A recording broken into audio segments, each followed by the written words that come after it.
എല്ലാവർക്കും കേളി മീഡിയയിലേക്ക് സ്വാഗതം. അപ്പം നമ്മുടെ കൃഷ്ണഗാഥ സീരിയലിന്റെ ഒരു അടിപൊളി എപ്പിസോഡിലേക്ക് പോയാലോ.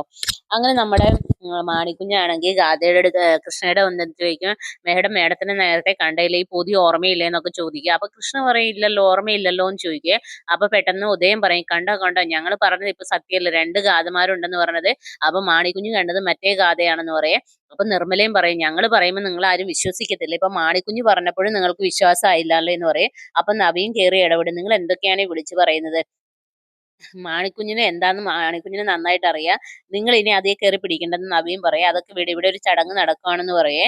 അപ്പൊ പെട്ടെന്ന് നന്ദൻ പറയും, നിങ്ങൾ ചടങ്ങ് പങ്കെടുക്കുന്നുണ്ടെങ്കിൽ പങ്കെടുക്കുക, ഇല്ലെങ്കിൽ നിങ്ങൾ പുറത്തോട്ട് പോകാൻ പറയും. അപ്പൊ പെട്ടെന്ന് നമ്മുടെ കീർത്തി പറയാം, അല്ലെങ്കിലും ഞങ്ങൾ പറയുന്നതൊന്നും വിശ്വസിക്കത്തില്ലല്ലോ എന്നുള്ള രീതിയിൽ പറയേ. അപ്പൊ പറയും, നിങ്ങൾ കൂടുതലൊന്നും പറയണ്ട, നിങ്ങൾ എന്തെങ്കിലും പറയാനുണ്ടെങ്കിൽ ഈ ചടങ്ങിൽ പങ്കെടുക്കുന്നുണ്ടോ ഇവിടെ നിൽക്കുക, അല്ലെങ്കിൽ പുറത്തോട്ട് പോകാൻ പറയുന്നുണ്ട്. അങ്ങനെ എല്ലാവരും പറയും ചടങ്ങ് നടക്കട്ടെ എന്ന് പറയേ. അങ്ങനെ വീണ്ടും ചടങ്ങുകൾ ആരംഭിക്കുകയാണ്. ഇതേ സമയത്ത് നമ്മുടെ ഗാഥയാണെങ്കിൽ അങ്ങോട്ട് വന്നുകൊണ്ടിരിക്കുകയാണ്. അപ്പൊ സിതാരയുടെ ഉള്ളിൽ ഒരു ഭയമൊക്കെ വരാൻ തുടങ്ങി. കാരണം മാണിക്കുഞ്ഞ് കണ്ടത് ഗാഥേനാണെന്ന് സിതാരയ്ക്കും സിനിക്കും ബാക്കി കുറച്ചു പേർക്കൊക്കെ മനസ്സിലാവുന്നുണ്ട്. പക്ഷെ അറിയാത്തവരും ഉണ്ടല്ലോ അവിടെ. അങ്ങനെ ചടങ്ങുകളൊക്കെ നടക്കുന്നു. അങ്ങനെ എല്ലാവരും മഞ്ഞളും എല്ലാം ഇട്ട് കൊടുക്കുന്നു കൃഷ്ണയ്ക്ക്. അതിനുശേഷം പൂജകൾ എന്ന് വെച്ചാൽ അവിടെ ദൈവത്തിന്റെ മുമ്പില് ഫോട്ടോയ്ക്ക് പൂമാലയൊക്കെ ഇടാൻ പറയുന്നുണ്ട്. അതിനു മുമ്പ് നവീനോട് കുങ്കുമം നെറ്റിയിൽ കൃഷ്ണയ്ക്ക് തൊട്ട് കൊടുക്കാൻ പറയുന്നത്. ആ കുങ്കുമം തൊടുമ്പോഴത്തേനും കൃഷ്ണയുടെ മുഖം എന്ന് പറയുന്നത് ഭയങ്കര സന്തോഷമാവുന്നു. അപ്പൊ സിതാരയൊക്കെ ഇത് കണ്ടോണ്ട് ഇങ്ങനെ നിൽക്കുകയാണ്. കൃഷ്ണയെന്ന് പറഞ്ഞാൽ ഭയങ്കര മതിമറന്നൊരു സന്തോഷത്തിലാണ് നിൽക്കുന്നത് തന്നെ. അതിനുശേഷം കുങ്കുമം തൊട്ടതിന് ശേഷം ദേവിക്ക് പൂമാല ചാർത്താൻ പറയും. ഇതെല്ലാം അപ്പം നമ്മുടെ തങ്കമാണ് ഇൻസ്ട്രക്ട് ചെയ്ത് കൊടുക്കുന്നത്, അങ്ങനെ ചെയ്യും ഇങ്ങനെ ചെയ്യുന്നൊക്കെ.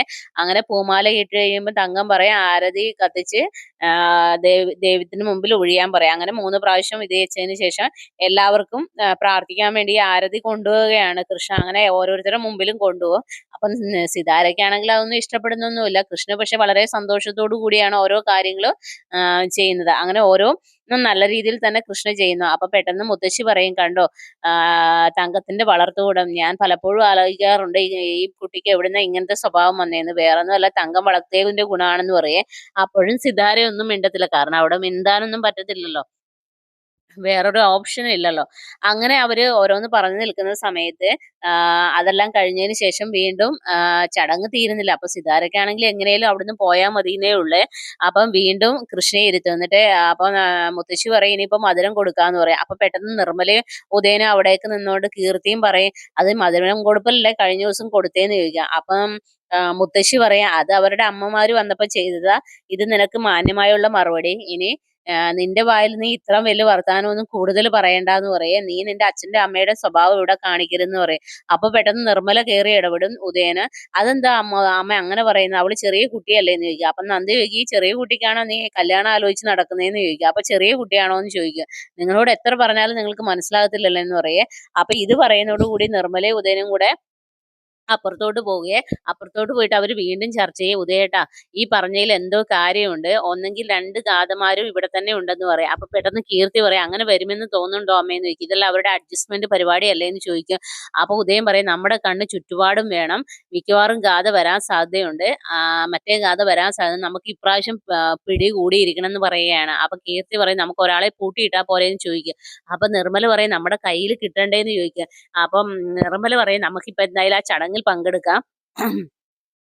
അപ്പൊ ഉദയം പറയും, നീ അവിടെ പോയി സുമിത്രയോട് ഓരോന്ന് പറയരുത്, മര്യാദയ്ക്ക് നിൽക്കണം എന്ന് പറയാണ്. അപ്പൊ നിർമ്മല പറയും, അതൊക്കെ എനിക്കറിയാന്ന് പറയും. അപ്പൊ പറയും, പുറത്ത് ചുറ്റും കണ്ണുകൾ വേണമെന്ന് ഇവർ തീരുമാനിക്കുകയാണ്. എങ്ങനെയെങ്കിലും ഗാഥ വന്നു കഴിഞ്ഞാൽ പിടിക്കാം എന്നുള്ള ധാരണയിലാണ് ഇവർ 3 പേരും നിൽക്കുന്നത്. വീണ്ടും എന്നിട്ട് ഇവര് ചടങ്ങിന്റെ അടുത്തേക്ക് പോവുകയെ. ഈ സമയത്ത് മുത്തശ്ശി നവീനോട് ആദ്യം മധുരം കൊടുക്കാൻ പറയും. അങ്ങനെ നവീൻ സന്തോഷത്തോടു കൂടി കൃഷ്ണയ്ക്ക് മധുരം കൊടുക്കുന്ന അങ്ങനെ ഓരോരുത്തർ കൊടുക്കുകയാണ്. പിന്നീട് നമ്മുടെ സിതാരയുടെ ഊഴം വരികയാണ്. അങ്ങനെ സിതാര വന്നിട്ട് ഇങ്ങനെ ലഡു എടുത്തിട്ട് ഇങ്ങനെ കൊടുക്കാൻ വേണ്ടി നിൽക്കുന്ന സമയത്താണ് നമ്മുടെ ഗാഥ വന്ന് പുറത്തിറങ്ങുന്നത്. അങ്ങനെ ഗാഥ പതുക്കെ ചുറ്റുപാടൊക്കെ നോക്കി ഈ ഗ്ലാസിന്റെ ഇടയിലൂടെ നോക്കിയാണ്. അപ്പൊ ഗാഥയ്ക്ക് മനസ്സിലാവുന്നു അവിടെ എന്തൊക്കെയോ ഫംഗ്ഷൻ നടക്കുകയാണ്. ഗ്ലാസിന്റെ അകത്തൂടെ കാണുന്നു തന്റെ അമ്മ ലഡു എടുത്തിട്ട് കൃഷ്ണയുടെ വായിൽ വെച്ചു കൊടുക്കുന്നതൊക്കെ എന്താ പറയാ, ഭയങ്കര അത്ഭുതത്തോടു കൂടി ഗാഥ ഇങ്ങനെ നോക്കി കാണുകയാണ്.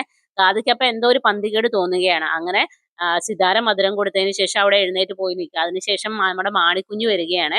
മാണിക്കുഞ്ഞ് വന്നിട്ട് പറയും, മേഡം ഞാൻ മേഡത്തിന് തരാൻ വേണ്ടി വാങ്ങിച്ചൊരു ചെറിയ ഗിഫ്റ്റാണ്. മേഡത്തിനും മേഡത്തിന്റെ വയറ്റിൽ കിടക്കുന്ന നവീൻ സാറിന്റെ കുഞ്ഞിനും എല്ലാവിധ ആശംസകളും എന്ന് പറയേ.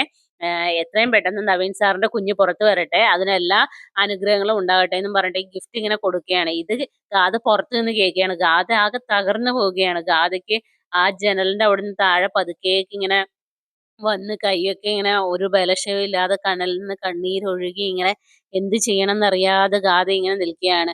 ഗാഥയുടെ ചെവിയിലേക്ക് ഈ മാണിക്കുഞ്ഞ് പറഞ്ഞ വാക്കുകൾ വീണ്ടും വീണ്ടും ഇങ്ങനെ കേൾക്കുകയാണ്.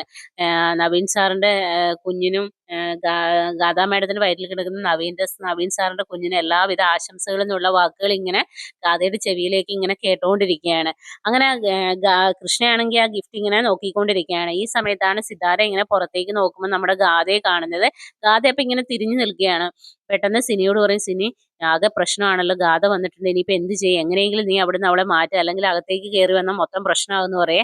അങ്ങനെ സിനി നൈസായിട്ട് പുറത്തേക്ക് ഇറങ്ങിപ്പോയി. ഇത് കാണുന്ന തങ്കത്തിന് എന്തോ പന്തികേട് തോന്നുന്നു. തങ്കം അങ്ങനെ ചുറ്റുപാട് നോക്കുമ്പോഴാണ് ഈ സിനി പോയി ഗാഥയെ ഇങ്ങനെ ഗാഥയോട് എന്തൊക്കെയോ പറയുന്നത് കാണുന്നത്. പെട്ടെന്ന് തങ്കം സുനന്ദയോട് പറയും, ദേ അവള് വന്നിട്ടുണ്ട് ഈ നമ്മുടെ കൃഷ്ണയുടെ ചടങ്ങ് മുടക്കാൻ വേണ്ടിയിട്ട്. ഇനിയിപ്പോ എന്താ ചെയ്യുക, ഇതിപ്പോ മൊത്തം പ്രശ്നമാവുമല്ലോ. ഇതേ സമയത്ത് ഗാഥ മരിച്ച പോലെയായി. കാരണം ഗാഥ ഒരുപാട് സ്നേഹിക്കുന്ന നവീന്റെ അടുത്ത് നിന്ന് ഇങ്ങനെ ഒരു ഇത് വന്നെന്ന് പറഞ്ഞാൽ ഒരു പെണ്ണിന് സഹിക്കാൻ പറ്റാത്ത ഒരു അവസ്ഥയാണല്ലോ. ഇനി എന്തൊക്കെയാന്നുള്ളത് നാളത്തെ എപ്പിസോഡിൽ അറിയാമേ. അപ്പൊ നാളത്തെ എപ്പിസോഡിനായി എല്ലാവരും വെയിറ്റ് ചെയ്യുക. എന്റെ ചാനൽ ഇഷ്ടപ്പെടുവാണെങ്കിൽ സബ്സ്ക്രൈബ് ചെയ്യുക, സപ്പോർട്ട് ചെയ്യുക. നിങ്ങളുടെ വലിയ അഭിപ്രായങ്ങൾ കമന്റായി രേഖപ്പെടുത്തുക. അപ്പോൾ ഓക്കെ, ബൈ.